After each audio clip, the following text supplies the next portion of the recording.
everybody, this is Morgan McGee, Greatest is Reward. I wanted to switch it up a little bit and talk about things that haunt me as of August the 19th, 2019. Okay, let's begin. Let's start with number one. But the subjects of the kingdom will be thrown outside into the darkness, where there will be weeping and gnashing of teeth. Matthew 8:21. Their work will be shown for what it is, because the day will bring it to light. It will be received with fire, and the fire will test the quality of each person's work. 1 Corinthians 3:13. Point number two, why should you be beaten anymore? Isaiah 1 through 5. It is what you may say when wearying someone from disciplining you. We weary God emotionally because of hurting the one he loves. Number three, in the millennial kingdom, i.e., the 1,000-year reign, i.e., Ezekiel's temple, the fourth temple, i.e., the kingdom from heaven, Ezekiel 45, verses 20. You are to do the same on the seventh day of the month of anyone who sins unintentionally or through ignorance. So you are to make an atonement for the temple. NIV. And so thou shalt do the seventh day of the month for everyone that erreth, and for him that is simple. So shall ye reconcile the house. This is sacrificial system will still be in place, will come back into place in the fourth temple. That means there will be a sin atonement during that time. The time to come. Do you understand this? In the kingdom of heaven, there will be blood sacrifices brought on by the Zadok priests. What does that mean in terms of Christ's death and his sacrificial fulfillment? I don't know. Hence why this haunts me. Number four, the Lord is long suffering and of great mercy, forgiving the iniquity of forgiving iniquity and transgressions, and by no means clearing the guilty, visiting the iniquity of the father upon the children unto the third and fourth generations. Numbers 4:18. And 7, maintaining love to 1,000 generations, and forgiving wickedness, rebellion, and sin. Yet he does not leave the guilty unpunished. He punished the children and their children for the sins of the parents, the third and fourth generations. Exodus 34, verse 7. You see, even in the law, our sins are forgiven, and yet we are still punished. Sins being forgiven, iniquity being cleared, and yet sins are still being punished. That doesn't fill you with fear? Both of them are about grace. Both of the covenants are about forgiveness. Christ is the fulfillment of that, so that we can have forgiveness. But there's nothing that says we don't receive punishment. We are eternally saved, and yet the Lord disciplines his own, because he is righteous. Number 5, the master of the servant will come on a day when he is not expecting him, and at an hour he is not aware of. He will cut him to pieces and assign him a place with the unbelievers.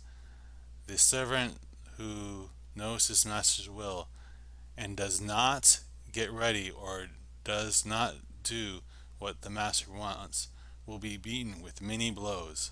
Verse 48.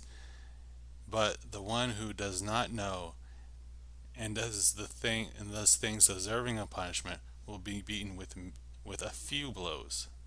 For everyone who has been given much, much will be demanded, and from the one who has been entrusted with much, much more will be asked.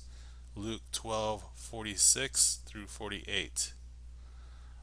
This is not concerning salvation, Cutting to pieces is not a description of damnation. It is another punishment. This has to do about reward and punishment in the kingdom to come. This verse comes shortly after the "don't worry about your life" passage of our Messiah. This is very uncomfortable, and this haunts me, and it makes me feel uncomfortable to even say these things. But this does make me fear God. Hearing about getting a beating makes me fear God.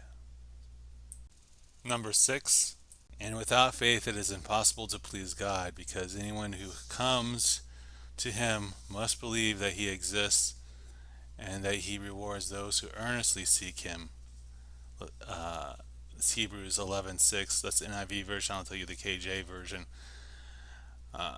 But without faith it is impossible to please him. Without faith it is impossible to please him. For he that cometh to God must believe that he is, and that he is a rewarder of them that diligently seek him. This describes faith, that believing God exists is only half of faith. You must believe he is a rewarder as well. Rewarder in just this world? Do you believe he's just a rewarder in just the next world to come? No. Honor your father and mother, which is the first commandment with a promise, so that it may go well with you, and that you may enjoy a long life on the earth. You must believe that he rewards. You must believe that he rewards those who seek him, or you do not please God. You must believe in the prosperity doctrine, or you don't please God. What do you think the meaning of the parable of the men who were hired for a day's wages, who received the same as those who were hired for an hour? That God gives the same amount for different work? No, the cities and talent ratios. This proves that in the parable of the talents, the guy with the 2 talents received less than the guy with the 5 talents. It's not merely a fear of God, it is believing that he rewards. That is how you please him. Believing in his goodness. And it is a challenge. It's a challenge for me. It's a challenge for everyone I know. But if you do not hold steady to that, tell me, if you've lost this, have you not lost your faith? Do you think this is easy? Do you think what I'm saying is easy? Do you think believing in a better tomorrow is easy? Do you think believing in the Lord rewards is easy on this earth, is easy? Or is it easier to tell someone, wait for the next world, better things are coming this world, is just cut this thing loose, don't look for anything better in this world? Which one's easier to say? Which one's easier? Because there's lots of false hope out there. What I'm giving you is something in this presentation that is hard to do. We've all sucked on false hope.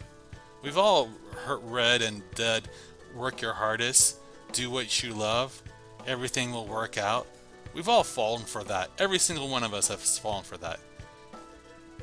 But these promises are in the Bible. These are what we are commanded to do. You are to believe that in the goodness of God in the land of the living. You are to hold to this confidently. You are not to lose faith because of the chains of Paul. You're supposed to hold to. The meek will inherit the earth and enjoy peace and prosperity. Who is he that fears the Lord? Him will he show us his way. His soul will dwell in ease, and his seed will inherit the land. I don't know how all these things fit together with the grace we receive from Christ through the sacrificial system of the cross.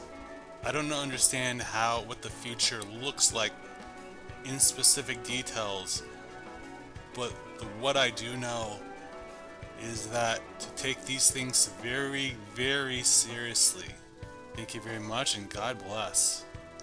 Hey, if you want more of this, I wrote a book, Prosperity versus Austerity Doctrine.